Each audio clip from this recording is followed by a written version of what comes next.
Welcome back, everybody. Just like to explain it, just bear with me on the lack of videos that I've been putting out. As you're aware, I've done some videos on the prostate cancer that I have, and it's sort of, I've kept people informed, and I've had some good feedback for people that's going through similar, and it's really helped them. Just show you what stages I go through, and this is just really an update. And as you're aware that the previous videos that I did, I show you the stages that from it being discovered to what system I'm on, which was the active surveillance, of which I did point out on the last video that it wasn't working for me because of I was having to chase the results upon and blood tests all the time. And just to recap, I was supposed to have a blood test every 6 months, a PSA blood test, or a blood test to check your PSA, see what it's like, and I should have had 4 in 2 years. I've had 2, and I've had to chase those up. If I hadn't chased those up myself, I wouldn't have had a blood test, and it was rather concerning, really. Anyway, after voicing my opinions, as I've previously explained, they put me on a system I believe they call the ICE, and I can monitor my own now in 6 months, every 6 months. Well, I was due for the latest update to this is I was due for a MRI scan on about 8 weeks ago, something like that. I can't remember exactly the date. And I went for the MRI scan, and once again it was 4 weeks. I should have had the results in 3 weeks. No one had contacted me at all, and this was 4 weeks later. So I actually rang up and left a message. I've had a scan, where are my results? Because I'm getting concerned again. Lo and behold, somebody from one of my specialist nurses, and they always do, contacted me back and said, we've got the results of your scan. There's no real explanation why I'd had to chase it up again, except that they were busy. And she said, we noticed that I am actually on, as I've explained, that it goes from 6 to 10, I believe, the Gleason chart, the figure. Active surveillance, I was on 6. That's the level of the cancer that it is. So they just put you on monitoring, and sometimes it never changes really from that, or so I've been told. And that sort of level is the lowest level. I could have been below that, but that's the lowest level they give you, 6.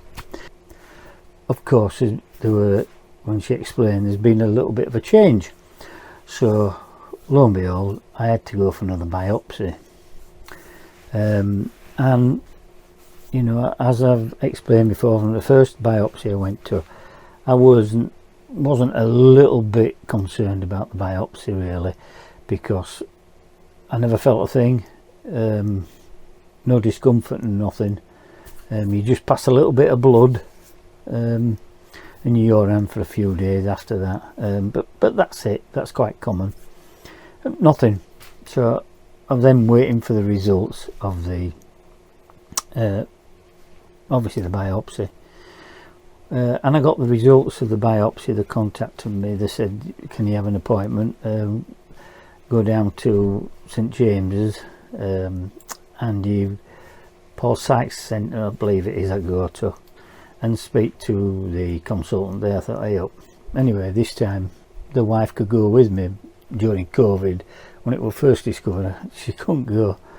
Anyway, she's I'm coming with you. Very nice lady, consultant that I spoke to, and she explained everything. She did a diagram for me. I have never, and I was diagnosed 5 years ago. So I've been on active surveillance 5 years. So I consider myself rather lucky that I've been on 5 years active surveillance. And I said, do you know, no one in 5 years, not even my GP, has explained this and exactly how and what my cancer is and where it is. I know it's in the prostate, but I don't know how bad. I only know that it's 6 on Gleason chart. She says, right, I'll explain it to you. She did a diagram, just an oval shape, 4 quarters, okay, if you can imagine that.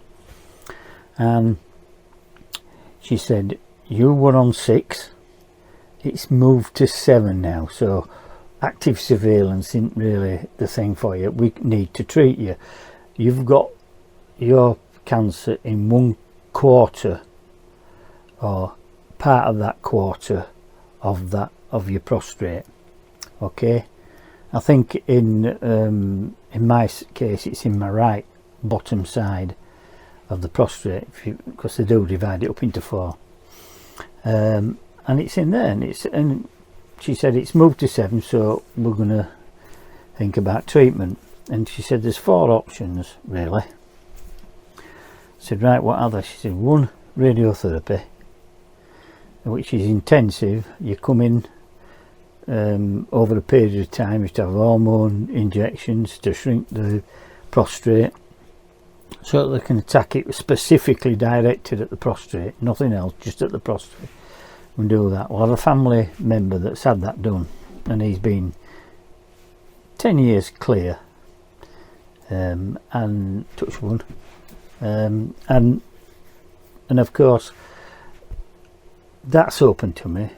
The second one was, there's a name for it, specific name, and I can't for love nor money remember it, but it's putting like little seeds in of radiation, little pellets or whatever you call them, and they put them into your prostate. It's done through general anaesthetic, and it keeps and kills all the cells that's within your prostate. I said, all right, yeah, I never heard of that one. The third one is you have it removed, end of, and it's gone. And she said the 4th one is you do nothing, and it might outlive you, so to speak. And I said, right, well, the last one I'm not going to do. I am going to do something about it. And I'd be lying if I said I ain't concerned, because I am. It's not a thing that you can be blasé about. So I've got to, what they've done is I spoke to my nurse specialist, and she explained I get an appointment through to see the surgeon. He will, or they or she will, whoever it is, will go through it with me step by step of what it entails, the operation for removing it and the after effects of it, because you've a bit of post-op as well. You've got a, you know, there's various things that come with that. I'm not going to go into detail with that because it's, I don't know 100% myself at the moment. As I say, it's just an update. And then there's the obviously the second one with the implants. I have to have a radiography department. I have to have an appointment with them. They will explain both to me, and then obviously I make a decision which way I want to go. Now, she did say to the consultant that the implants, if you have those in, as you won't be aware, but I've had a new grandson. He's 3 months old. He's Theo, and he's a cracking little lad. He is. I can't nurse him for over 3 months because I'm radioactive. Can't go near pregnant women, or if you sat on a bus, how do you know if you know, there's a host of things that I don't like the idea of that, and I'm being toyed towards. I'm going to have it removed, I think. Once it's gone, that's it. It's nowhere else, it's just there. So it looks like I'm going to be going down that road. As I say, I have an appointment on the 9th of December, and that will is with a consultant and surgeon, and they'll explain. Now if I want to say, right, I want it removing, I don't want radiation, those appointments will be gone.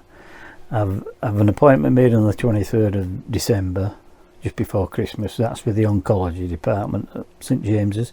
They'll go through things with me as well. So yeah, a lot's happened, and I just haven't had chance to do any videos. Obviously I've had a lot on my mind, and I've not just myself to think about, of the wife. She's concerned, and I know she does not want me to just walk away and say, I'm not having out done, let nature take its course. And I'm sure people do that, but I'm not going to do that. To me, there is light at the end of the tunnel.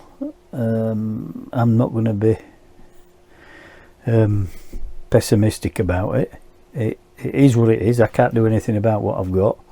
I'm in the hands of the hospital, and they're the experts. But I have a choice, and that's good that I have a choice. There's people that have had this prostate cancer and they have not had a choice. It has been, let's get it removed. I have some friends that's had it removed. They didn't get a choice. It was discovered, let's get it out. I have that choice, so I'm in a good position. So yeah, it is what it is, and I'm just, it's just explaining to people that are going through probably what I'm going through, is I just take it week by week, month by month, blood tests, and that's what I've been doing, and you get it's okay, and you just carry on. I don't tend to dwell on it. I speak to me if I've any concern, with my wife being a nurse.